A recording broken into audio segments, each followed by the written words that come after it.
I've got a question for you. How do you typically respond to others when they share bad news with you? Like a friend sharing a difficult personal situation or a coworker delivering difficult or disappointing news. You and I both know that your response can truly make a difference. And yet, even in your native language, responding to bad news can be challenging. You might worry about finding the right words or saying the wrong thing. And this makes responding to bad news in English even trickier. If you're in an English conversation where someone shares bad news and you're unsure of what to say, you might default to a simple "I'm sorry," or even feel at a complete loss for words, choosing to not say anything at all. And that's why in this Confident English lesson today, I want to build up your vocabulary and your know-how with the right tools so that you can respond to bad news in English with empathy and understanding.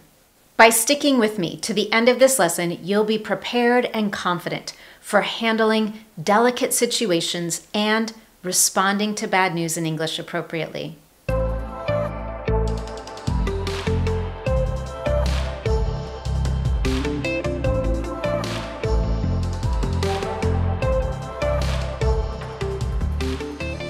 But quickly, if this is your first time here, welcome. I'm Anne-Marie, an English confidence and fluency coach. Everything I do here is designed to help you get the confidence you want for your life and work in English. If you'd love to get years of my Confident English lessons and free resources from me, you can find all of that plus a free in-depth fluency training over at my Speak Confident English website. And with that, let's dive right into the topic of this lesson. Before we take a look at how to respond to bad news, let's talk about what not to do. Have you ever heard any of these phrases in English? I know how you feel. Look on the bright side. Everything happens for a reason. Or better luck next time. While the intentions behind these words may be in the right place, these phrases don't make someone feel that they've truly been heard. Instead, they take attention away from how someone else is feeling and instead bring the focus on to your response and your discomfort with handling someone's bad news. So to better respond, with empathy, we can follow a two-step approach. First, it's important to acknowledge the bad news and/or the feelings that someone is expressing. And then in step two, when it's appropriate, you can invite action. Let's talk a little bit more about this and go over some common phrases. We're going to start with common phrases we can use when responding to bad news in informal conversations. This includes situations in which someone might be canceling dinner plans, working overtime on the weekend, stressing out over a lost phone, spilling ketchup on a new shirt, getting a cold, experiencing a bad breakup, or taking care of a sick loved one. When friends, family members, or coworkers share these types of bad news with you, here are some informal phrases you can use in response, and I'm going to start with phrases that are the weakest or that may be used in situations that are disappointing but not extremely terrible. And then as we go through the list, the feeling or the power of these phrases will get stronger. So first, oh, that's such a bummer. Next, I hope you feel better soon. This is most often used when someone is feeling ill. Then, sorry, that's rough, or that's awful, that's disappointing. Oh, I'm so sorry. What can I do to help you feel better? That's awful. Do you want to talk about it? Oh no, that's terrible. I'm so sorry. That's horrible. I'm sorry this is happening to you. That's so unfair. You deserve better. And finally, I can't believe it. What do you need right now? How can I help?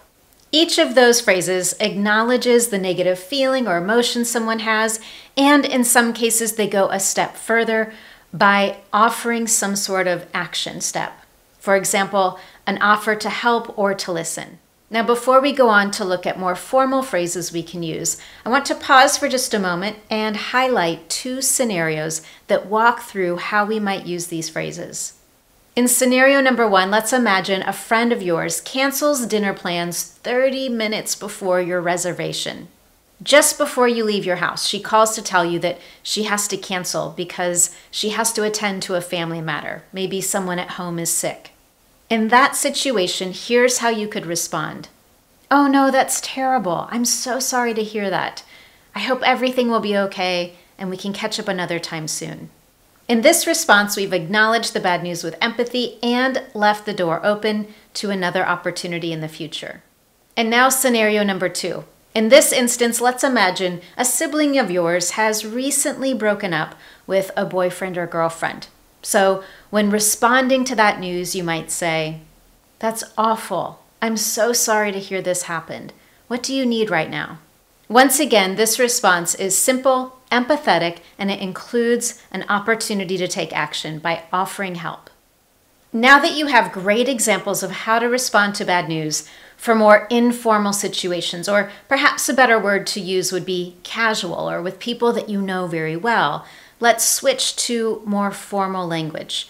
This would be appropriate for work-related circumstances, when talking with coworkers you don't know very well, or any conversations with an acquaintance. Example situations that might be appropriate here include someone losing a job, losing a beloved pet, losing a big client, getting in a car accident, or getting a car stolen, getting severely injured, missing a major deadline, or resigning from a job. Some common phrases you could use to respond in these circumstances include, "I'm sorry to hear that. Please let me know what I can do to help." "I'm very sorry. That must be awful, difficult, scary, or frustrating. That's unfortunate news, and I hope we can find a way to move forward soon." "I'm so sorry to hear that. What awful news. I'm so sorry. What can I do to help?" "I'm sorry to hear such terrible news." "I'm very sorry. I truly don't know what to say." And finally, "I'm disappointed to hear that, but I know we can find a way to work through this together." Once again, let's take a look at 2 example scenarios where we might use these more formal responses in workplace situations where someone has shared some bad news with you. And we'll start with our first scenario. Someone that you work with has lost their job. Imagine a coworker sharing with you that they've just been laid off. This news is unexpected to you, and you might respond with, "I'm very sorry to hear that. I truly don't know what to say. What can I do to help right now?" This particular response is appropriate because you acknowledge the terrible news that you've just heard without making any assumptions about your employer. The truth is, you don't know exactly what all the reasons are for this person losing their job. And in the same breath, you offer support to your coworker who might need it. In our second, more formal scenario, let's say that you're a manager of a team and one of your team members has recently missed a significant deadline. This news, of course, is disappointing. So when they bring this to your attention, here's how you might respond. "I'm disappointed to hear that we didn't make this deadline, and we'll need to think about how to make up for lost time. What solutions do you have in mind?" This response does acknowledge the unfortunate turn of events. However, it shifts its focus to being solution-oriented, with the intent of finding a solution together. It's a more empathetic and efficient approach for the workplace. To finish out this lesson today, I want to talk through how to respond to particularly sad or shocking news. For example, if a friend, family member, or coworker is grieving due to the loss of a loved one or going through a divorce. In these situations, here are some responses that are particularly empathetic and appropriate. "I wish I had the right words to say right now. Just know that I care deeply and I'm ready to listen if you want to talk. I'm truly sorry for your loss." This is particularly used when someone is grieving due to the loss of a loved one. "Please accept my sincerest condolences," or "my sincerest sympathies." This one is also most often used when responding to the news of someone passing away. "If you need anything at all, I'm here for you." And lastly, "My heart hurts for you. I'm so sorry." With those few examples in place, let's talk briefly through how to best respond if someone you know shares news of someone they love passing away. The next time you're in one of those conversations, you can simply say, "I am so sorry for your loss. If there's anything I can do to help, please let me know." In this lesson today, I've shared multiple examples of how to best respond to bad news in English, but this list is not exhaustive. There may be phrases that you've learned and used before that are meaningful, empathetic, and effective when responding to bad news. So if there's a phrase that I didn't mention here, I would love for you to share it in the comments below. You might have a phrase that is exactly what someone else in the Speak Confident English community needs. With that, thank you so much for joining me today. I hope that you found this lesson helpful.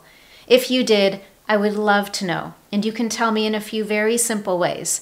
First, you can give this lesson a thumbs up here on YouTube, and second, you can subscribe to this channel so you never miss one of my Confident English lessons. Lastly, you can also share a comment down below or jump on over to my Speak Confident English website, visit this lesson, and share a comment there as well. Thanks again, and I'll see you next time.